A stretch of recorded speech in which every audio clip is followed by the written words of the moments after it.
I'm with my game, yeah. Family friendly. I play the game, yeah. And touch the milli. Get your exclusive Ecomi, VeVe, and Omi merch at CavellAnderson.com. Limited edition 100 items drop while supplies last. We pass the moon, yo. You gon' keep winning. Red dreams come true. For me and you. Ecomi did it, yeah. With the crew. Yo, what is going on, y'all? I'm Cavell Anderson, and we are back with a very, very big video. So this could be something huge for VeVe and the entire NFT space, to be completely honest. But when it comes down to the IP, the big IP, the IP working with gaming and things like that, VeVe, it's clearly the king right now in so many different areas, especially when it comes down to the big brand IP. So in one of my last videos where we covered a huge topic that wasn't like, okay, VeVe is directly partnered with this company, people didn't realize why that was impactful and why that was big. So to put it into perspective for you, Roblox entering the metaverse scene, that just means we have 200 or over hundreds of millions of people who are now willing to jump into this NFT space, who are now willing to jump into this metaverse space. And the thing about metaverses is it's all going to be interoperable. This is the world that we're moving to. So it's not just like, okay, my metaverse is king, my business, like right now, you have one game community, you have another game community, you have another game community. The future that we're moving towards, it's like everything is going to be connected, where it's like, okay, you're in this game, you go over here to this part of the metaverse, you can go into another game from there. It's going to be very much more interoperable. So this is just another massive player that we could potentially get some traffic from if VeVe actually has a relationship with them or build some type of relationship with them. So this is huge news. And the Roblox CEO is going to be talking a little bit about what we can expect coming from their metaverse side of things, because they are entering this space. This is absolutely massive. So if you don't understand some of the catalysts, the outside factors that does play into the success of VeVe, this is huge. This is massive for VeVe. So that being said, be sure to drop a thumbs up, subscribe to the channel if you're new, turn on notifications so you stay updated with everything going on. And yeah, let's jump into it, y'all. Obviously, huge day for you, David. What are the key takeaways for investors today about where Roblox is going? Emily, thank you for having us on the show, reaching out to our community and our shareholders, of course. We talked a lot today about innovation. We had over 21 executives, I believe, from the company sharing different areas of our product stack. Talked a lot about a foundation of safety and civility running throughout really the whole company and everything we do. We talked about our amazing community that powers everything on Roblox, everything, the millions of experiences, all built by this amazing community. Now, Roblox just overtook Activision as the world's most valuable gaming company. Are we seeing a changing of the guard here in terms of the kinds of games people want to play now and into the future? I think what's genius about Roblox is they literally have a cheat code. As opposed to these gaming companies who control everything, who create the games, who create the experience, now the experience is being created by the people, who's way more creative than these gaming companies, because people who are getting in here creating these games aren't looking out for their own self-interest. They're looking out for what's fun to them and their friends and what they want to experience. So you have people jumping into these worlds, these metaverses, building what they would enjoy, and other people are enjoying it as well. So I think that this is why Roblox is taking over, because they've had this experience and they was one of the first to do it. And now moving into the NFT space, the fact that they're going to start talking about metaverses, because what they have right now, some people would consider a metaverse, but in reality, it's not a metaverse. In reality, this is just, you know, this is just, it's a big gaming world, more so than a metaverse. But really moving into the metaverse space, it's about to change the game. This is a game changer, especially them being one of the leaders in what's considered a metaverse already. Them being one of the leaders actually moving into the metaverses, insane. We shared a vision today of this future category, sometimes called the metaverse. We think of it as a human co-experience category that supports people coming together to socialize, to learn, to play, someday to work, to experience entertainment and amazing brands. So we don't usually think of ourselves as a video game company. That said, our millions of creators make amazing games and experiences on the platform that sometimes are games and sometimes are music concerts. So I don't know if it's as much changing as the guard as maybe the emergence of a new category. How far away is this metaverse actually, and how is Roblox going to get us there? Yeah, this term has really been in the genre of futurist sci-fi writers, authors. There's been a dialogue around this over the last 30 to 40 years, and we're actually in the middle of it right now. There's over 200 million, roughly, monthly people on the Roblox platform every month. They do a lot of things. They have an identity, they have an avatar, they do stuff together. Sometimes when they can't be together in person, they'll go to a birthday party together or graduate from high school together. So we're actually in the middle of it, but it's such an amazing, big, new potential category that there's a lot of opportunity ahead as well. Facebook just changed its name to Meta and seems to want to own the metaverse. Will they? Will any one company own this new world? Yeah, we're really, I think, early in this amazing opportunity. I think it's going to change the way people both communicate, the way we share stories. I think ultimately it's going to allow people to learn together in interesting new ways. As more people are working remotely, it's going to power that as well. We're very optimistic about a really big civil society emerging on these types of platforms, but we think we're still actually really early. So basically, it's too soon to tell.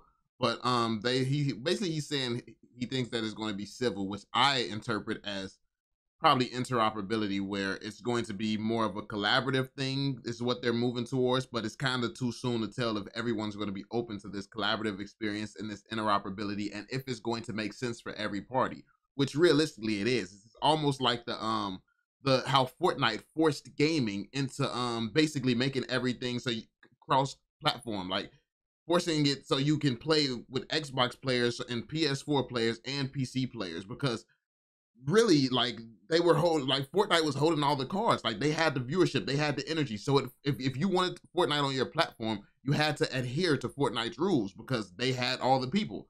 So if they say, okay, we want them to be able to play across platforms, everybody to be able to connect together, they would bring in so much traffic that these companies had to do that. I think we're going to see the same thing with the metaverse. Those who want to keep their own metaverse closed off and private, obviously, if you can go from 4 different metaverses and they're all linked and connected, people are going to be getting 4 times the experience that you can offer by yourself. Unless you're just a machine and you have everything over on your side, just amazing. The winner, like, you're gonna need to link up with all these other projects, especially if these projects do start coming together. There's a key word you just said there, and that is civil. Facebook's own CTO has warned about harassment as an existential threat in this new world. And of course, there's a concern that, the worst of society could get replicated in this new world. You were really early to this, in the thinking about this. What have you learned about creating norms and healthy behavior in the metaverse and making sure that other companies do the same? It's super important. Within a month of launching Roblox over 16 years ago, my co-founder Eric and I, we built our first civil and safety system, and we manned the moderation queues. Now it's really our top priority. We have thousands of people 24/7 keeping Roblox civil and safe. We build it into everything we do. We have an amazing group of creative people on the platform, many of them young. And we're very proud of how much we've worked to make this a place where people can come together to be with their friends, to do things. It's the foundation of our company, and we really have no tolerance for things like bullying, for example. You see big potential for education in the metaverse, and I know you're trying to get 100 million students engaged there by 2030. Can you give me some examples? Like, does this mean we can visit foreign countries or landmarks on the other side of the world without having to look at them and read about them online? Well, in addition to the millions of people that are learning computer science, for example, on Roblox, there's also this vision that side by side with books and side by side with video, as you mentioned, if we wanted to go to ancient Rome, we might actually go there together in our class, experience it, interact with the environment, and actually see what it's like. So we think there's 3 pillars of education: computer science, co-experience. But we're also optimistic even further off in the future for some people that don't have access to education. They may be able to use these 3D type platforms to join a class, dissect a frog, even when they're not near that school. Now, you've been expanding in China, but you're coming up against the government crackdown there on gaming. How is that impacting you, and are you reconsidering any of your plans? We have a super long-term view in China. We think this type of technology is going to really connect people all around the world. We're very conservative financially with our forecast. We don't roll China into that. And of course, as you mentioned, it is a changing political landscape. But we take the long view in everything we do, as well as respect our community, and we continue to take the long view in China. That's crazy because they really do have the long view, because they was around 16 years ago. So to see them understanding the value of a metaverse 16 years ago and heading in that direction, I mean, that's honestly, you can see how many visionaries we have and how they become so successful, because they see things like this years, and they were years before their time as well.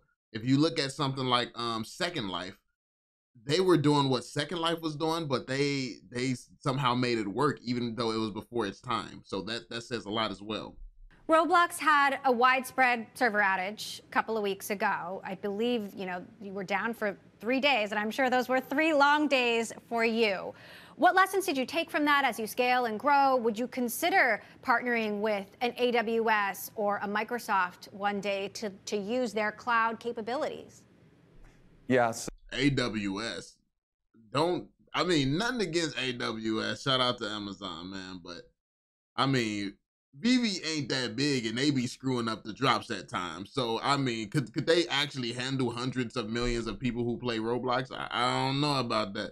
But hey, I could be wrong. I mean, Amazon handles itself buying. But to be fair, all you're doing is ordering stuff on Amazon. You're not necessarily playing, and you don't have people ordering the same item in huge volume like that as well. So I don't know how Amazon don't usually have to deal with the type of stress that you would have to deal with to work with Roblox. Just saying. So we took this very seriously, and you're exactly right. This was 3 long days. We're going to publish an analysis of what happened and share what we're doing to make sure this never happens again. We were really surprised by the outpouring of our community and support, and when we came back up, we didn't lose any of the people on the platform, which was very gratifying. But it highlighted the responsibility we have with our community to be a 24/7 utility really for them. So we'll share more about that in the future. We took it very seriously. Adopt Me is now the most popular game on Roblox, I believe. You can raise virtual pets there. I think my kids use this. 64 million players every month. What are your favorite games on Roblox, Dave? Oh, this is really fun. It's almost like asking me which is my favorite child, right? Except that I would have millions and millions of children, and all of these are created by our community, ranging from hobbyists who are just starting out or learning to code to large teams that can have 30, 40, 50 people. We're soon approaching the time when one of the teams on Roblox is going to make $100 million a year. And some of the most creative people in the world are working on the platform. I personally have an affinity for railroad simulation type experiences. There's a lot on the platform, but pretty much anything we could imagine, we'll probably find some experience like that on Roblox. Well, speaking of kids, I'm a parent, and even though you've got these parental controls, I still worry. I still worry, are my kids safe? Are they developing healthy habits? Are they engaging with Roblox and this technology, in a healthy way? What advice do you have for parents and people like me out there who are still trying to understand how we should moderate our children's experiences? Yeah, I think this is twofold. We're being very, very thoughtful in that we're very optimistic over time, more and more as people that come together on platforms like Roblox will be helping with civility, and we'll be giving nudges and hints to actually, we like to make the world a better place through that. For parents, please talk to your kids. This is always a discussion. You can use Roblox and other forms of media to have a great discussion about this. So we always recommend close communication. All right, y'all. So there we have it.